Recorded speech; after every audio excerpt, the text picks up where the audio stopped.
안녕하십니까. 브레인 트레이너 과정을 진행하고 있는 김대영입니다. 네, 오늘 두뇌훈련 지도법 네 번째 시간입니다. 네, 4강 두뇌훈련 지도의 평가라는 이런 내용입니다. 네, 저희가 두뇌훈련을 지도할 때 또 어떻게 잘 두뇌훈련이 지도되었는지 또 안 되었는지 또 잘 지도하기 위해서 이제 어떻게 해야 되는지 이제 그러한 내용을 파악해 본다 이렇게 볼 수 있겠습니다. 네, 오늘의 학습 목표를 보겠습니다. 두뇌훈련 지도 이런 평가의 의미와 목적을 설명할 수 있다. 또 평가의 이러한 다양한 유형을 구분하고 설명할 수 있다. 또 이제 그래서 요즘 이제 좋은 평가, 예전에 그냥 지식을만을 위한 그런 평가가 아니라 이러한 실제적인 평가, 참평가와 수행평가의 이런 특징을 또 설명할 수 있다. 또한 피드백을 제공하는 방법을 설명할 수 있다.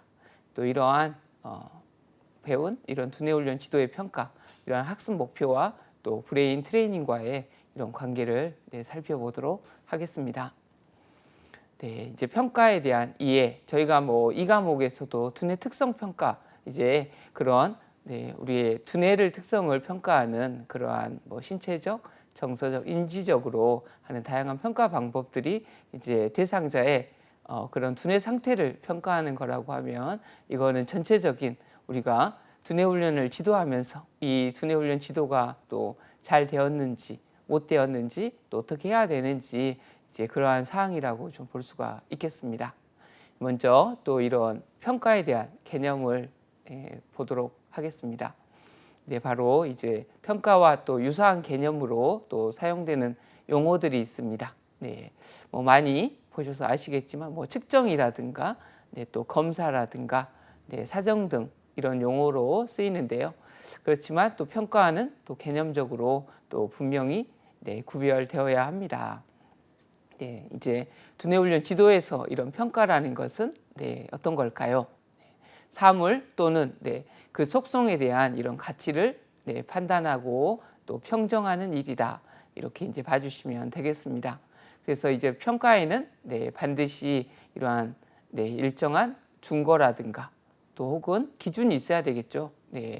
그리고 교육 평가라는 것은 바로 이러한 일정한 준거를 잣대로 하여서 이런 교육의 또 훈련, 입력이라든가 또 과정 및 성과에 대한 이런 가치를 조사하고 판단하는 그런 행위라고 할 수가 있겠습니다.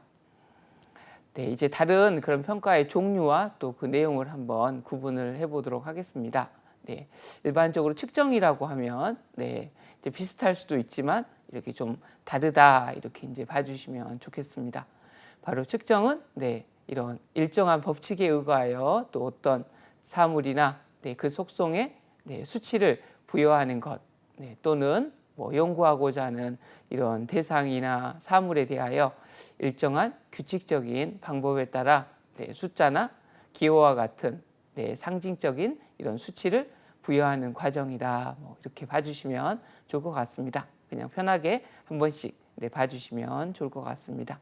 또 제일 많이 쓰이는 검사라는 것과 또 어떤 차이가 있을까요? 저희가 또 두뇌 특성 평가법에서 이 다양한 검사들 이렇게 봤죠. 바로 이런 지능 검사, 적성 검사, 성격 검사, 흥미 검사 등과 같이 바로 표준화된 이런 각종 심리 검사 또는 검사 절차와 과정 그 자체를 또 의미합니다. 그래서 또 중간고사라든가 기말고사 등과 같이 학교 현장에서 우리가 실시하는 시험을 또 의미하기도 하죠. 바로 개인차를 이런 밝힐 목적으로 표준화된 이런 조건 하에서 바로 개인의 이런 심리적 특성을 재기 위한 바로 객관적이고 이런 조직적인 절차 혹은 그 도구라 볼 수 있습니다. 주로 이런 심리 검사적인 그 측면에서 또 저희가 확인을 했었죠. 그리고 좀 더 이제 구체적인 용어로 사정이다 이렇게 이런 기술이라든가 이제 그런 쪽에서 많이 쓰이는 것 같습니다. 그래서 환경 사정, 또 기술 사정, 경영 사정 등과 같이 바로 여러 분야에서 다양한 의미로 사용되기도 합니다. 그래서 다양한 이런 측정 결과를 통하여 또 한 개인이나 대상의 이런 전체적인 모습을 조명하는 전인적인 평가 혹은 또 개인과 이런 집단 또는 프로그램의 특성이나 이런 수행 수준에 관하여 바로 정보를 수집하고 종합하는 이런 재반 절차와 과정이다. 그래서 또 교육학이나 심리학에서 또 사용이 되고 있고요. 또한 인간의 특성을 관찰하고 구술 또 면접 등의 이런 다양한 방법을 동원하여 얻어진 정보를 가지고 종합적으로 평가하는 방법이라고 해서 또한 총평이라고도 표현을 합니다. 이게 평가의 이제 다른 용어들에 대해서 이제 저희가 확인을 했는데요. 자, 그러면 우리가 이런 평가, 우리 두뇌훈련 지도에서 이런 두뇌훈련 지도가 잘 되었는지 못했는지 이런 평가를 왜 할까요? 이런 게 이제 브레인 트레이너 중에 과목 중에서 바로 이런 평가에 대한 중요성을 또 확인해 볼 수가 있겠습니다. 바로 평가를 해야 이제 그 상황을 확인을 하는데 이제 저희들이 평가를 받는다, 평가한다 그러면 뭔가 어렸을 때부터 저희가 시험이라든가 그런 거에 노이로제가 많죠. 그래서 항상 시험은 평가는 어렵다 이렇게 생각을 하는데요. 이런 두뇌 훈련법에서 브레인 트레이닝에서 바로 이러한 평가라는 것은 또 어떻게 되어 있을지 또 쭉 이 시간을 통해서 확인해 보시면 좋을 것 같습니다. 일반적인 이런 평가의 목적이죠. 바로 학습자들의 학습을 확인하기 위해서 우리가 두뇌 훈련이 이게 진행이 되었는지 또 그것을 제대로 배웠는지 확인을 해야겠죠. 또한 그걸 통해서 또 계획, 또 다음 차시에 이러한 수업에 대한 계획을 세워야겠죠. 그래서 또한 예측을 해야 되겠죠. 어떤 두뇌 훈련이 필요한지 그런 것들을 또 예측하고 또 그리고 또 대상자에 대해서 또 피드백을 제공해서 또 좀 더 잘할 수 있도록 이렇게 격려 그런 것들이 필요하겠죠. 그럼으로써 또 동기도 부여하고요. 또한 이걸 통해서 이제 연구도 진행을 해가지고 좀 더 높은 이러한 두뇌 훈련을 진행할 수가 있겠습니다. 이런 평가의 목적도 중요하구나 이렇게 확인을 해주시면 좋겠습니다. 다 이런 문제들이 이제 주로 객관식으로 이런 이해를 위주로 하는 문제들이 나오기 때문에 이 애우기보다 이 내용들이 어떻게 이 브레인 트레이닝과 관련이 있는지 이런 것들을 차분히 이렇게 봐주시면 좋을 것 같습니다. 이제 평가에 대한 이런 다양한 유형들이 있습니다. 이 평가에 대한 대략적인 이런 유형들 또 확인을 해보도록 하겠습니다. 매 과목마다 이런 용어들이 어려운 것을 좀 느끼실 겁니다. 여기서도 이제 주로 교육학이나 심리학 이제 그런 분야에 또 종사하신 분들은 한 번 정도 이게 또 경험을 해보셨을 텐데 또 그러지 않은 분들은 이러한 용어들에 대해서 좀 어려운 점이 있으실 겁니다. 이제 대표적인 게 이제 규준 참조 평가와 바로 준거 참조 평가다 해서 저희가 규준이라는 용어 한번 언급을 했었는데 이런 상대적인 위치를 확인하는 거죠. 바로 그런 상대적인 위치를 참조해서 평가하는 거다 이렇게 좀 볼 수 있습니다. 그래서 한 학습자가 바로 받은 점수가 다른 학습자들이 이런 받은 점수에 의해서 상대적으로 결정되는 이런 평가 방식이다 이렇게 볼 수 있습니다.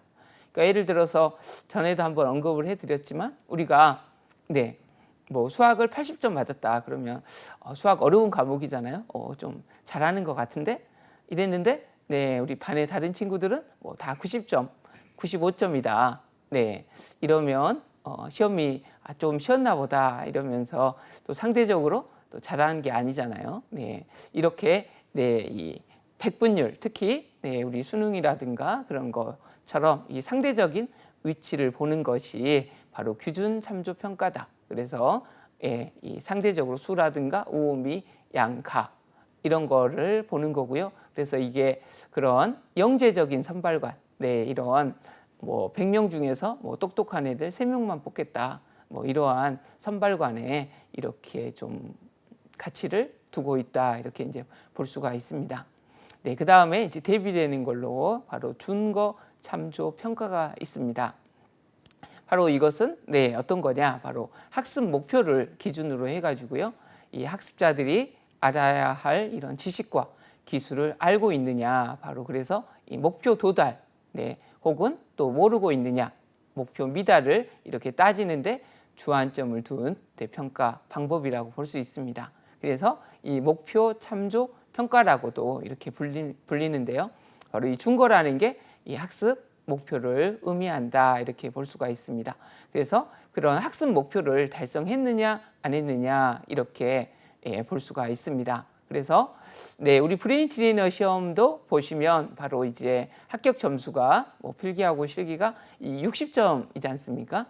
바로 60점만 넣으면 100명이 시험을 봤는데 100명이 다 60점을 넣으면 100명이 합격이 되는 거고, 또 100명이 60점이 못 넣으면 다 불합격이 되는 거죠. 바로 준거 참조 평가에서는 바로 60점을 기준으로 해가지고 그 기준에 이렇게 이제 도달했느냐, 이렇게 안 했느냐를 이제 보는 거죠. 이게 규준 참조 평가로 보면 이 100명 중에 3명만 합격을 시키겠다. 이렇게 볼 수가 있는 거고요. 이런 준거 참조 평가는 이런 발달적인 이런 학습관, 이 정도에서 이 정도까지 이렇게 도달하면 되겠다는 그런 기준을 가지고 진행하는 이런 평가다 이렇게 이제 볼 수가 있겠습니다.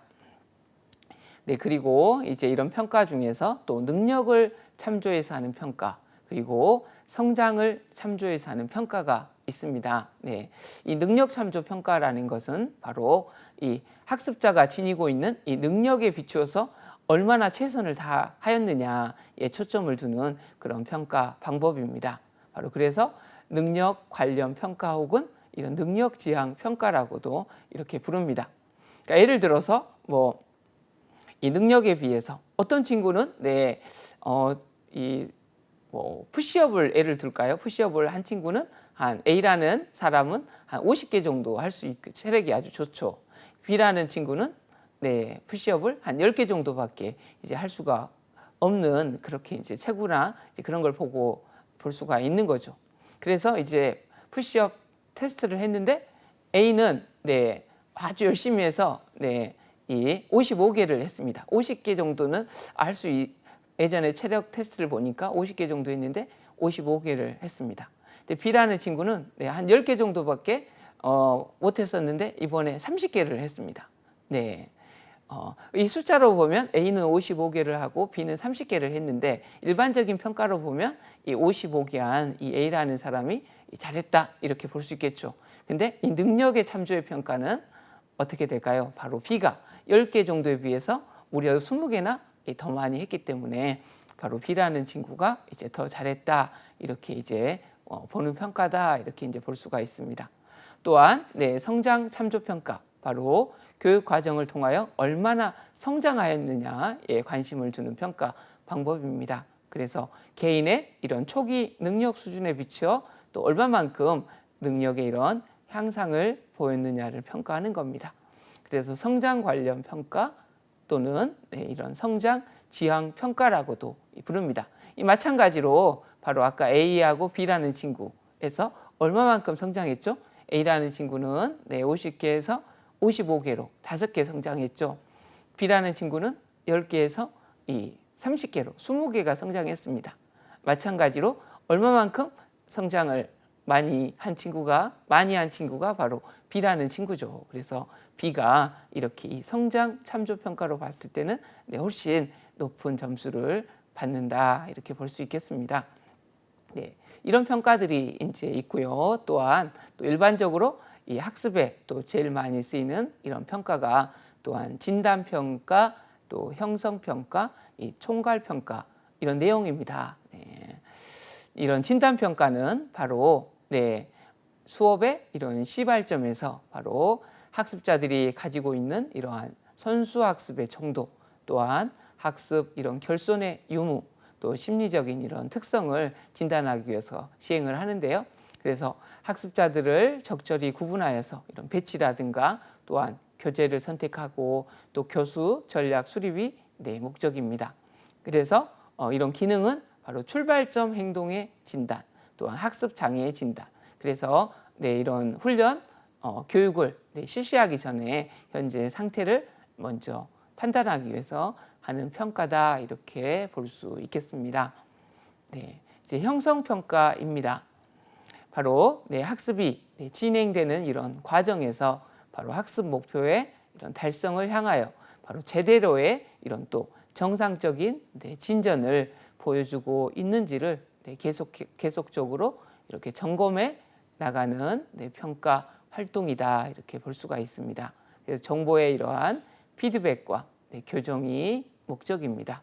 그래서 기능은 바로 학습 행동의 강화, 또한 학습 곤란의 진단과 교정, 또 학습 진전의 효율화, 또 학습 지도 방법의 개선.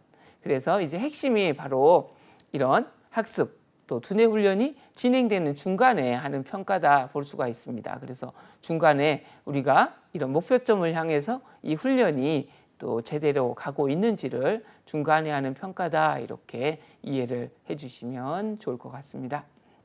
이제 초반에 하는 게 진단평가, 중간에 하는 게 형성평가. 그러면 뭐가 남았을까요? 그렇죠. 이제 마지막에 하는 거죠. 바로 그런 것을 이제 총괄평가다 이야기를 합니다. 바로 1년의 이러한 학습이 끝난 후에 이런 학습 목표의 달성을 종합적으로 이렇게 판정하려는 평가 형태입니다.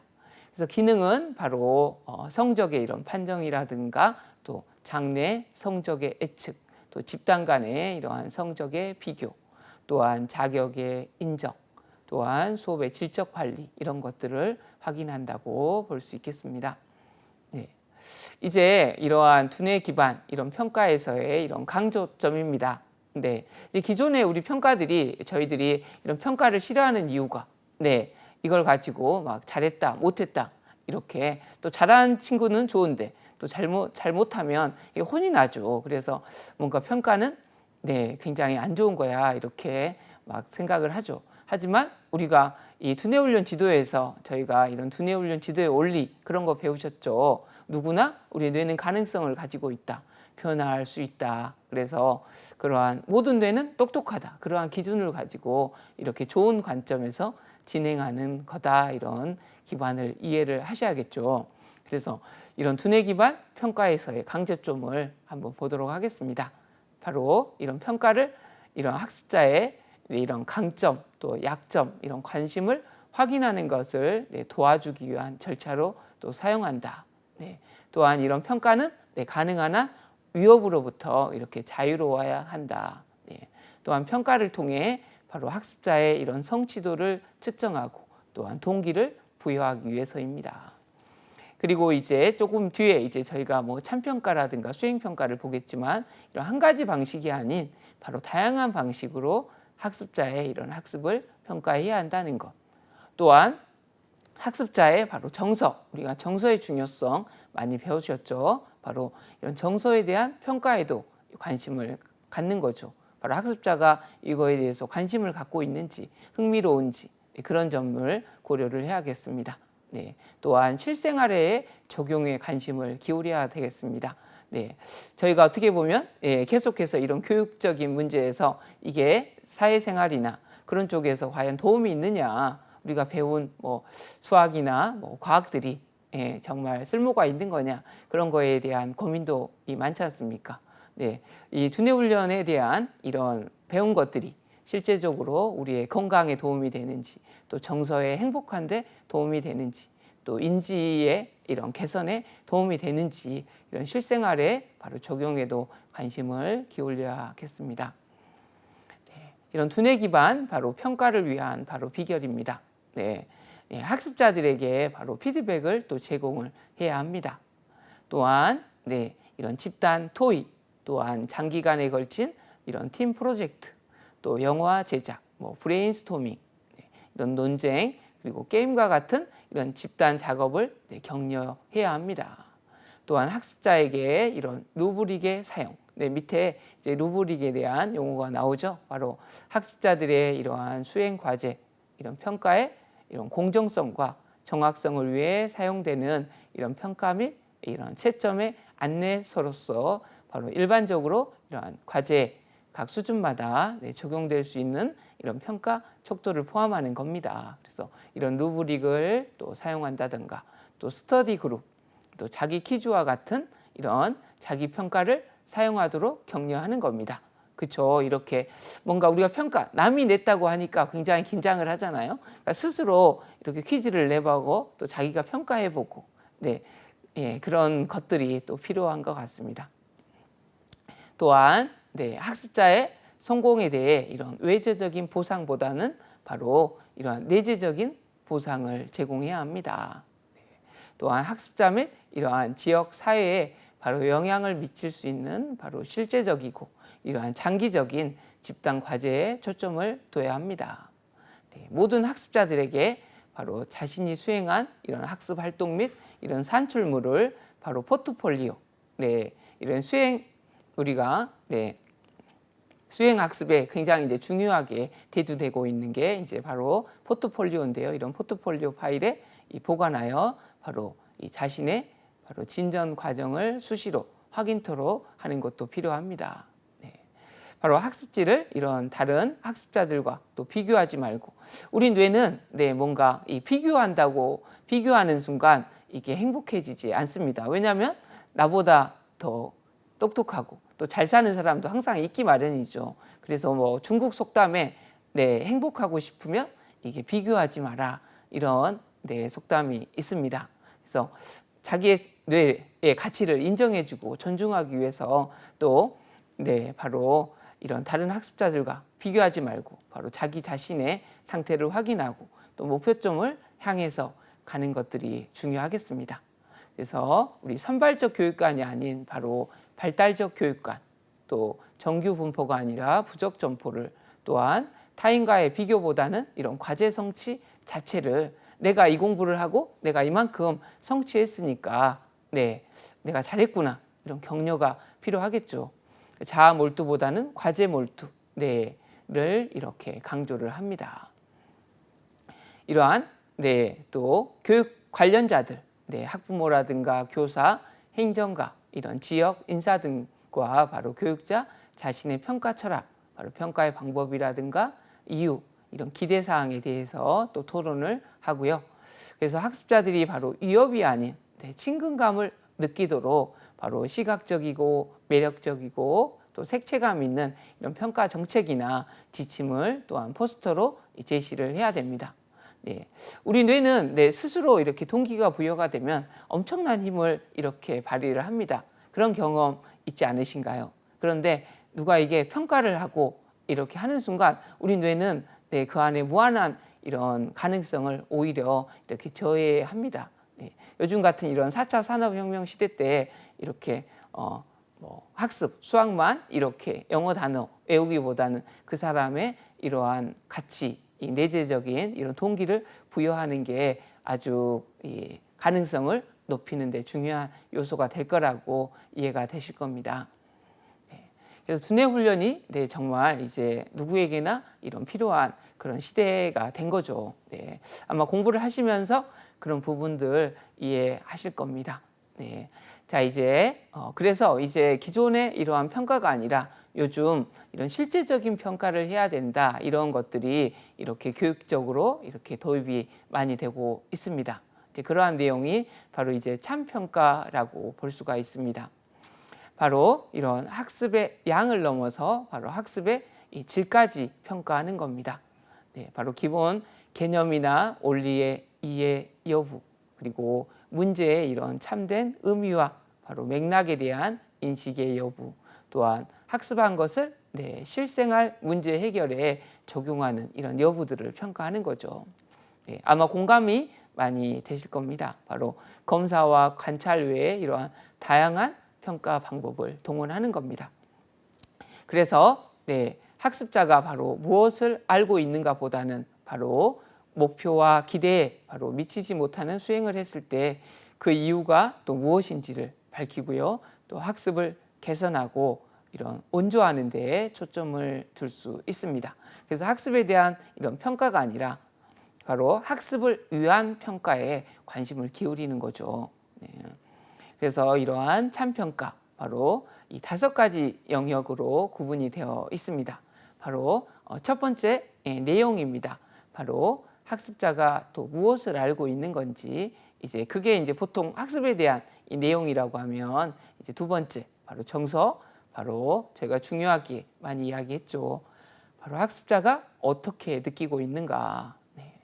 세 번째 이제 맥락, 바로 학습자가 세상과 어떻게 관계를 하는가, 이 배운 내용을 이제 실생활에서 어떻게 적용하고 있는가, 그런 것들을 보는 겁니다. 또한 네 번째 처리, 바로 이 학습자가 자료를 어떻게 다루고 있는가. 다섯 번째 구체화인데요. 바로 학습자가 학습을 어떻게 심화시키고 적용하는가입니다. 자, 하나씩 세부 내용을 보도록 하겠습니다. 바로 이제 내용이라는 측면입니다.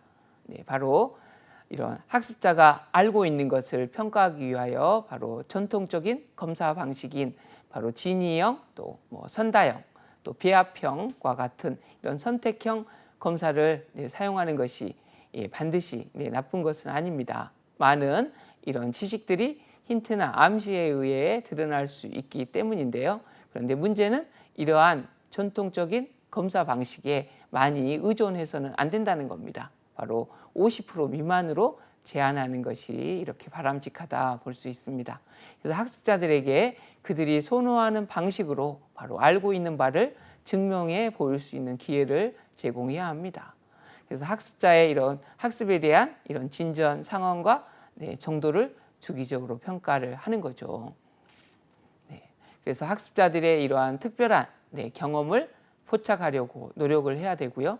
또한 학습자의 이러한 감정에도 관심을 기울이고, 또 학습자에게 기대하는 바를 구체화하고 또 직접 모범을 보이면서 이러한 돕기위한 질문을 하는 것도 관련이 있겠습니다. 이제 정서는 이제 저희가 두뇌의 구조와 기능부터 아주 여러 번 언급이 돼서 두뇌 훈련법에서 이 정서라는 게 이제 굉장히 중요하구나, 이렇게 저희가 계속 파악을 했었죠. 바로 이런 정서와 연루된 이런 사건과 학습의 내용일수록 더 잘 기억이 된다. 저희가 이런 정서의 공포라든가 놀람, 그런 것들을 담당하는 부위가 대표적으로 이 편도였죠. 바로 이 편도가 우리 하이포캠퍼스라는 해마에 같이 끝에 붙어 있었죠. 정서가 편안해야 이게 기억이 잘 되는 거죠. 그래서 우리가 뭔가 배워야 된다 그러면 이렇게 긴장하고 하는데 왜 난 잘 안 되지? 이게 잘 안 될 수밖에 없죠. 바로 긴장하고 정서가 편안하지 않은 상태에서 우리의 이 기억의 기능을 담당하는 해마가 잘 작동할 수가 없는 거죠. 그래서 정서와 연루된 이러한 사건과 학습 내용일수록 우리가 다 더 잘 기억한다는 겁니다. 따라서 학습자들이 어떤 주제나 교과에 대해 어떻게 느끼느냐 하는 것이 중요하다는 거죠. 바로 학습자가 어떤 주제를 좋아하지 않으면 그 주제를 다시는 탐구하지 않으려고 합니다. 그래서 학습자가 긍정적인 정서를 가질 때 학습이 보다 의미를 갖게 되는 거죠. 바로 학습자가 학습 유형의 이러한 다양성과 바로 학습하는 방법, 초인지, 저희가 메타코그니션 한번 언급을 했었죠. 바로 이러한 것을 알면 어떤 주제가 바로 다른 주제보다 왜 학습하기 쉬운가를 또 이해할 수 있게 됩니다. 바로 이런 참평가의 바로 정서에 대한 중요성이었습니다. 또 학습자의 바로 이 지식, 바로 대체적으로 바로 표면적인 지식과 바로 의미, 이런 세상에서 바로 발생하는 것을 명료화해 주거나 바로 기존의 이런 순수 지식을 확장해 주는 것, 이런 차이를 구분해 줍니다. 표면적인 지식은 바로 검사가 끝나면 곧 잊어버리죠. 하지만 학습자에게 이런 내재적으로 유의미한 것은 바로 오래 지속이 됩니다. 또한 학습자들이 이런 같은 시간에 바로 같은 내용을 이런 배워야 한다는 생각은 또 잘못된 것입니다. 왜냐하면 학습자마다 이런 개인적 관련성과 바로 발달적인 이런 개인차가 다르기 때문이죠. 또 학습자들에게 이런 개인적으로 바로 유의미한 것이 무엇이며, 또 배우는 주제나 교과가 또 자신의 삶과 또 어떻게 관련이 되어 있는가 이런 토의할 기회를 주는 것도 아주 중요하겠습니다. 또한 학습자의 이러한 진정한 학습을 평가하기 위해서 바로 학습자를 이런 검사하기보다는 이런 학습자와 인터뷰를 이렇게 하는 거죠. 그래서 정서의 중요성을 인식하고 외적 강화와 이런 최후 통첩이 아닌 바로 내재적인 동기를 자극하는 이런 학습을 이끌 수 있겠습니다. 너 이거 몇 시까지 내일까지 이거 해와야 돼. 막 이러는 평가가 우리의 많은 부분이죠. 네. 하지만 우리 두뇌훈련 지도에서는 이런 내재적인 동기를 자극해야 된다. 이렇게 볼 수가 있겠습니다. 네, 이제 세 번째 이제 맥락이라는 이런 측면입니다. 바로 학습자를 보다 정확하게 이렇게 평가하기 위해서는 바로 학습한 것을 일반화하고 개념화하는 능력이다 이렇게 볼 수 있습니다. 바로 즉 실생활에 적용하는 능력을 평가를 해야 한다는 겁니다. 바로 이런 지능은 이런 계획이라든가 초인지 또 영역적 추리 이런 기납적 추리 기능을 요구하는 바로 학습의 이런 일반화 능력과 밀접한 관계가 있습니다. 그래서 학습자들에게 바로 사고와 학습에 대하여 가르치는 것은 바로 세상에 나가 생산적이고 성공적인 삶을 영위하도록 하기 위한 거죠. 바로 그러한 측면에서 이러한 맥락적인 측면을 고려를 해야겠습니다. 바로 학습자들로 하여금 이런 개념, 감정과 정서에 대한 이런 탐구를 격려하는 이러한 안전한 환경 속에서 또한 질문을 던지고 또 사고를 하게 하는 게 아주 중요하죠. 그래서 학습자들에게 알고 있는 것을 또한 어떤 방법과 절차에 의해 알게 되었으며 그래서 자신의 삶에 어떻게 활용할 것인가를 물어보는 겁니다. 그리고 학습이 어떻게 심화 확대 될 수 있는지 또 시범을 보여주는 겁니다. 그래서 이런 맥락에서 바로 질문은 양이 아니라 바로 질이 중요한 거죠. 또 폐쇄적인 질문보다 바로 개방형의 질문이 보다 실제적이고 포괄적인 이런 평가의 기초가 된다고 볼 수 있습니다. 그래서 학습자들에게 이 자신이 학습한 이런 깊이와 질을 다양한 방식을 통해서 증명해 보이도록 하는 겁니다. 이러한 프로젝트는 바로 학습자의 학습 일반화 능력을 평가하기 위한 바로 좋은 기초를 제공하는 거죠. 이제 네 번째 처리입니다. 바로 학습자들이 요약을 하거나 결론을 도출하는 것보다는 바로 가설을 세우고 또 모형화하고 비교하고 자료를 분류하고 자신의 입장을 표현하고 원리를 적용하는 이런 능력을 파악하는 것이 더욱 힘든데요. 바로 이러한 것들은 측정하기가 바로 이 어려운 바로 준거이기도 하지만 바로 학습의 깊이를 나타내는 바로 중요한 지표입니다. 그래서 학습자가 오늘날의 세계에서 바로 장차 성공할 것인가를 바로 결정해 주는 것이 바로 이 내용이 아니라 인지 기능이므로 내용과 함께 이런 인지 기능을 평가를 해야 하는 겁니다. 하등의 이런 정신 기능이 아닌 바로 고등의 정신 기능, 즉 고차적이고 창의적인 이러한 사고에 의해서 문제를 해결하는 능력을 바로 평가를 해야 하겠습니다. 이제 마지막으로 이제 구체화하는 거죠. 바로 이 참평가의 이제 다섯 번째입니다. 바로 학습자들이 학습을 구체화할 때 학습한 것을 바로 자신의 삶 속에 바로 의미 있는 방식으로 통합하는 거라고 볼 수가 있습니다. 배운 지식을 바로 다른 사람에게 가르쳐 주거나 또 솔선하여 바로 새로운 문제를 해결하는 학습자는 바로 배운 지식을 내면화하였고 또한 실생활 바로 맥락에서 활용할 수 있다는 것을 증명해 보이는 것이죠.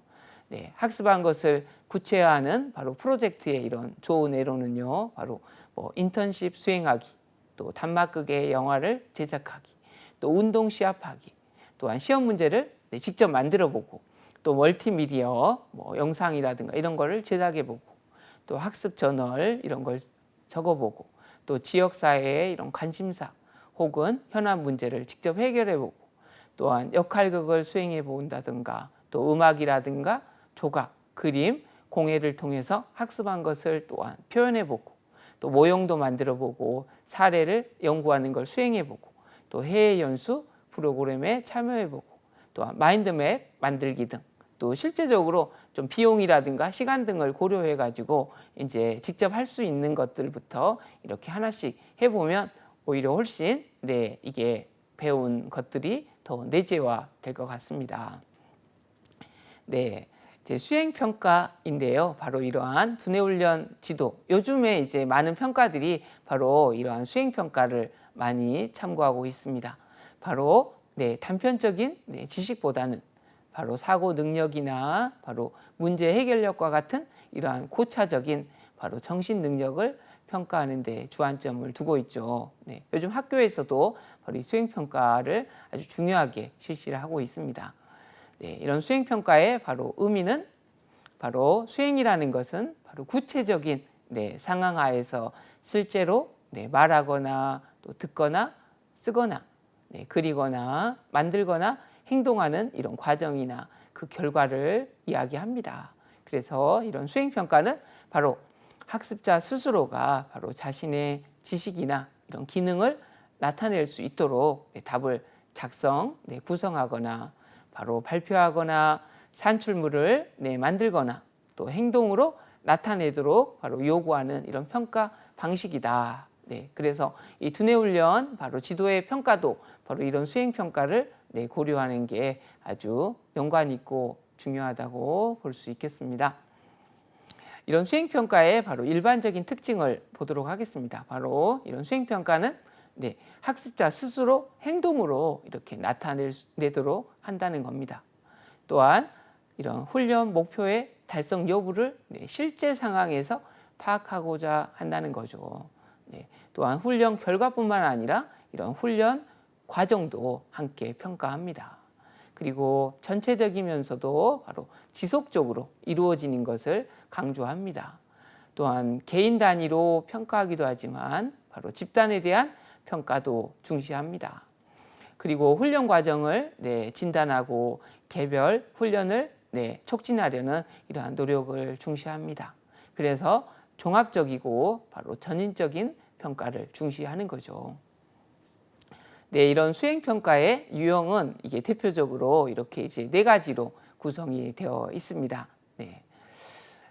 첫 번째가 이제 구성적인 응답이다 이렇게 이제 보는 겁니다. 그래서 이런 개방형 질문, 막 이렇게 사지선다형이라든가 이렇게 선택하게 하는 게 아니라 바로 이런 개방형 질문이나 이런 과제를 제시하고 이렇게 간단하게 글로 응답하거나 또한 시각적인 응답을 또 스스로 만들어 보도록 하는 방법이다 이렇게 볼 수가 있습니다.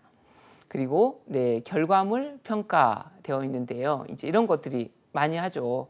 바로 어떤 지식이나 바로 기능을 적용하여 바로 결과물을 만들도록 하는 이런 과제를 제시하고 바로 학습자들의 이런 숙련 정도를 평가하는 겁니다. 그래서 글을 짓게 한다든가 또 연구 보고서를 작성한다든가 또 실험 보고서, 실험을 하고 나서 결과물을 보고서로 작성하는 거죠. 모형을 만들어 본다든가 또 전시물도 만들어 보고 또한 음성 녹음을 해보고 영상을 녹화한다든가 이런 결과물로 평가하는 방법이 또 대표적인 이런 수행 평가의 유형입니다.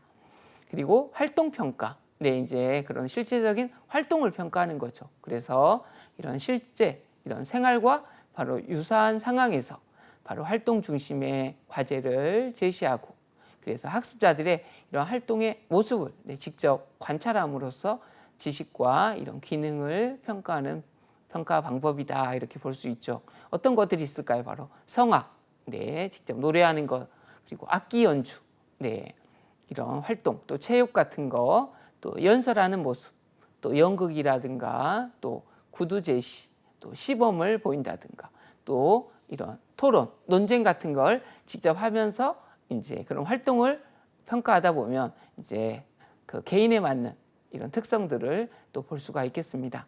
또 요즘 실제 학교에서 요즘 많이 하고 있는 게 또 이런 과정 중심 평가입니다.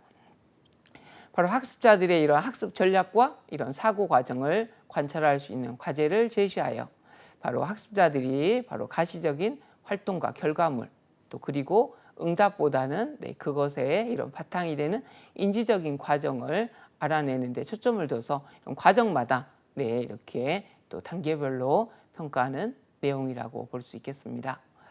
이런 수행평가의 이제 방법들이 이렇게 다양하게 많이 있는데요. 어떤 것들이 있는지 한번 쭉 보도록 하겠습니다. 바로 이런 서술형 및 논술형 검사다 볼 수가 있겠습니다. 바로 문제의 답을 선택하는 것이 아니라 바로 학습자들이 직접 서술하는 검사. 또 구술시험입니다. 바로 이런 특정 교육 내용이나 바로 주제에 대해서 바로 자신의 의견이나 생각을 발표하도록 하여서요. 바로 준비도라든가 이해력, 또한 표현력, 또 의사소통 이런 능력 등을 직접 평가하는 겁니다. 한 번쯤 다 보시면 이해가 되는 그러한 내용일 거라고 생각이 됩니다. 또 토론법, 이러한 특정 주제에 대해 바로 학습자들이 서로 토론하는 것을 보고 평가하는 거죠. 바로 자료의 이런 다양성이나 충실성, 바로 토론 내용의 이런 충실성과 논리성, 반대 의견을 존중하는 태도, 또한 토론 이런 진행 방법 등을 총체적으로 평가하는 거죠. 실기시험은 바로 자연스러운 상황 하에서 바로 음악이라든가 또 미술, 체육 이런 실과 이런 부분에서 많이 이용되죠. 읽기라든가 듣기, 이런 쓰기, 말하기 등 언어 분야에서도 많이 활용됩니다. 또한 실험 실습법이죠. 어떠한 과제에 대해서 학습자들로 하여금 직접 실험이라든가 실습을 하게 한 후 그 결과 보고서를 제출한다. 이런 유형이 있고요. 또한 면접법, 바로 평가자와 학습자가 서로 대화를 통해서 얻고자 하는 이런 자료나 정보를 수집하여 평가하는 방법이다. 관찰법은 관찰 대상을 있는 그대로 바로 기술하는 일화기록법, 체크리스트, 평정, 척도, 비디오, 녹화 등이 있고요. 또한 자기평가 및 동료평가 보고서법도 있습니다. 바로 특정 주제나 바로 교수, 학습 영역에 대하여 바로 자기 스스로 학습 과정이나 학습 결과에 대한 이러한 자세한 평가 보고서를 작성, 제출하도록 하여 평가하는 거죠. 또한 연구 보고서법이 있습니다. 여러 가지 이런 연구 주제 중에서 학습자의 능력이나 흥미에 적합한 이런 주제를 선택하고요. 나름대로의 자료를 수집하고 분석, 종합하여 연구 보고서를 작성, 제출하도록 하여 평가하는 것이고요. 또한 포트폴리오법이 있습니다. 바로 학습자 자신이 쓰거나 이런 만든 작품을 지속적이면서도 체계적으로 모아둔 이런 개인별 작품집 혹은 서류처를 이용한 평가 방법입니다. 또 개념지도 작성법. 이 개념지도라는 것은 학습자들이 이런 개념 및 개념관 관련성에 의해 대하여 바로 자신의 이해 정도를 표현하기 위해서 스스로 만들어낸 일종의 이런 묶음이라든가 집이라고 이렇게 볼 수가 있습니다. 이런 다양한 방법들이 이렇게 있습니다. 이런 두뇌훈련 지도의 평가에서 이제 피드백의 중요성을 언급을 해드렸는데요. 자, 이런 피드백 제공하기입니다. 자, 인간에는 바로 생존이라든가 진행, 이런 성장과 발달을 보장하기 위해 이런 피드백을 원합니다. 자, 피드백에 대한 이런 연구가 주는 시사점인데요. 자, 부정적인 피드백을 약간 가미하면서 주로 긍정적인 피드백을 제공해야 됩니다. 이 두뇌훈련에서의 평가, 이런 뇌 기반 평가에서는 어떻게 한다고요? 부정적인 피드백을 약간 가미하지만 긍정적인 피드백을 한 60에서 65%까지도 이렇게 더 준다 이렇게 볼 수가 있습니다. 또한 포괄적인 피드백. 자, 너는 게으르고 믿을 수 없어. 이렇게 하기보다는 자, 구체적인 피드백. 자, 너는 5분 늦게 왔어. 이러한 구체적인 사실로 제공을 해야 된다는 겁니다. 또한 이런 다양한 형태, 바로 문장이나 구두, 또 또래평가, 이런 웹을 통해 피드백을 제공해 주고요. 또한 불시에 이런 과제를 부과하는 것을 제한하면서 학습자가 이러한 숙달감을 증진시키도록 이렇게 피드백을 제공해야 합니다. 또한 이런 경쟁을 부추기거나 상대적으로 바로 비교하는 피드백. 너희 반에 순위가 올라갔어. 지난번보다 너 이 매등이 올라갔어. 이런 것들을 피해야 하는 겁니다.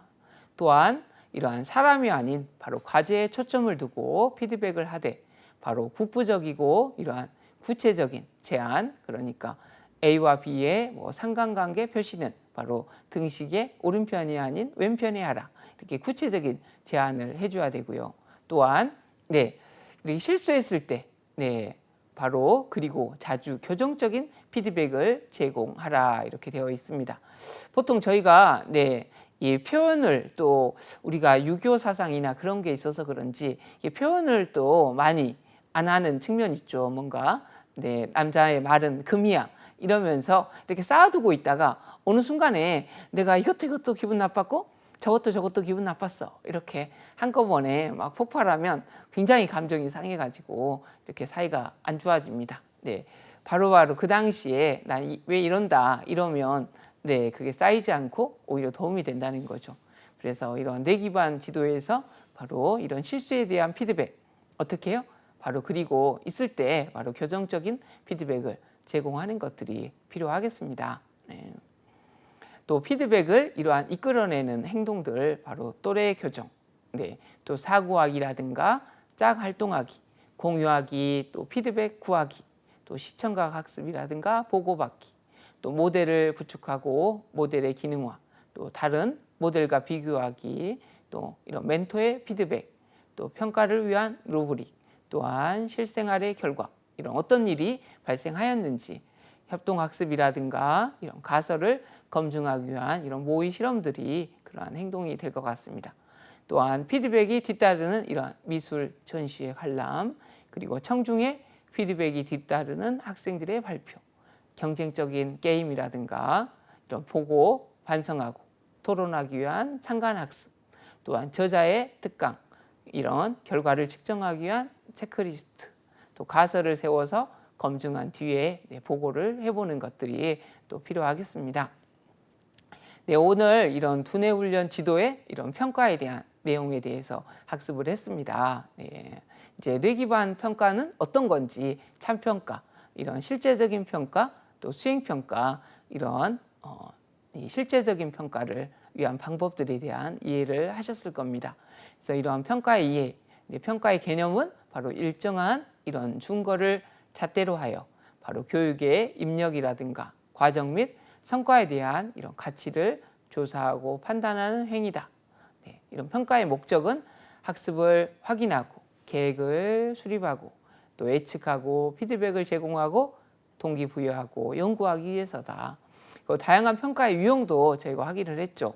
이런 규준 참조 평가, 준거 참조 평가, 또 능력에 대해서 하는 참조 평가, 또 성장을 참고하는 평가, 또한 진단, 형성, 총괄 평가도 보았습니다. 이런 두뇌 훈련 지도의 평가의 방법과 실제, 이래서 참평가를 말했죠. 바로 5가지 영역으로 이런 내용이라든가 정서, 또 맥락, 처리, 구체화 등이 있었고요. 또한 수행평가의 이런 유형으로는 구성적인 응답, 또 결과물 평가, 활동 평가, 과정 중심 평가들이 있었고, 또 이런 실제적인 방법으로는 이런 서술형 및 논술형 검사, 또 구술시험, 토론법, 실기시험, 실험 실습법, 또한 면접법, 관찰법, 자기평가 및 동료평가, 보고서법, 연구보고서법, 포트폴리오법, 개념지도 작성법 등 다양한 방법들이 있었습니다. 자, 오늘 배운 내용을 또 적중 예상 문제로 함께 풀어보도록 하겠습니다. 뭐니 해도 문제를 풀어봄으로써 그 내용을 확인하는 게 아주 중요하겠습니다. 자, 두뇌의 이러한 특성을 고려한 교육 평가에서 강조되고 있는 것은 무엇일까요? 자, 표준화 검사, 탈상황적 평가, 평가 기준의 비공개, 공개 안 해야 된다. 학습 결과의 중심 평가, 지식의 통합적 평가. 아마 이런 내용들을 쭉 강의를 들으시면 보셨지만 바로 이런 뇌 기반 평가는 하나의 단편적인 이런 평가가 아니라 그리고 결과만을 보는 게 아니라 어떤 평가였죠? 이런 통합적이고 종합적인 평가라는 것 이해하셨을 겁니다. 그래서 답이 몇 번이죠? 5번으로 아마 잘 푸셨을 겁니다. 자, 다음과 같은 목적으로 실시되는 평가는 무엇일까요? 자, 교육자가 바로 교육 학습 과정에서 바로 학습자가 주어진 이 목표 달성도를 향하여 이런 정상적인 진전을 보이고 있는지를 조사하여 그 결과를 학습자에게 피드백해주고 학습자가 가지고 있는 학습 곤란이나 학습 결손이 있으면 이를 교정하고 보충해주며 또한 교육자 자신의 수업 계획과 이런 방법에서 개선해야 될 점을 모색하는 평가는 무엇일까요?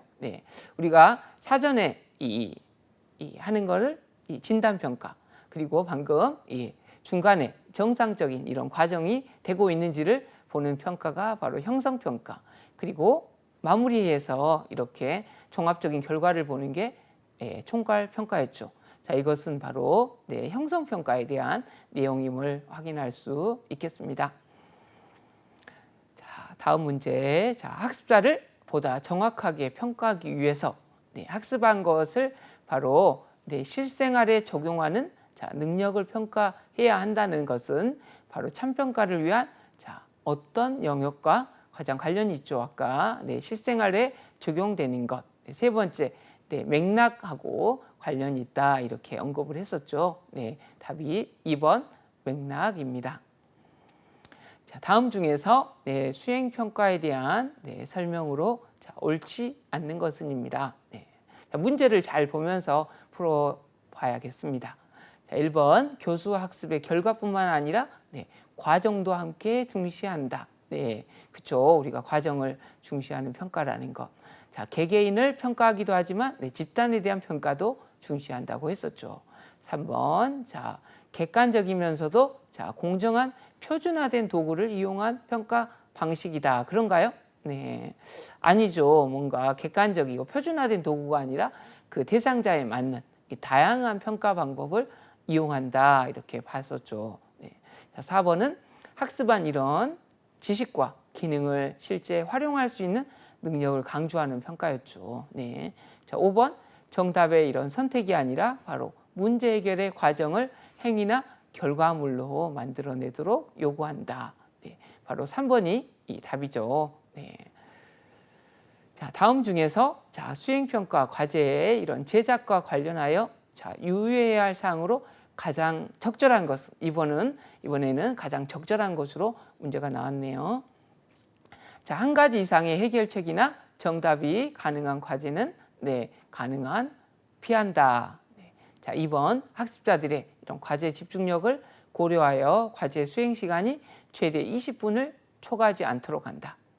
3번 교육 목표 및 교육 내용과의 이런 관련성을 확인하여 수행평가 과제의 타당성을 확보하도록 한다.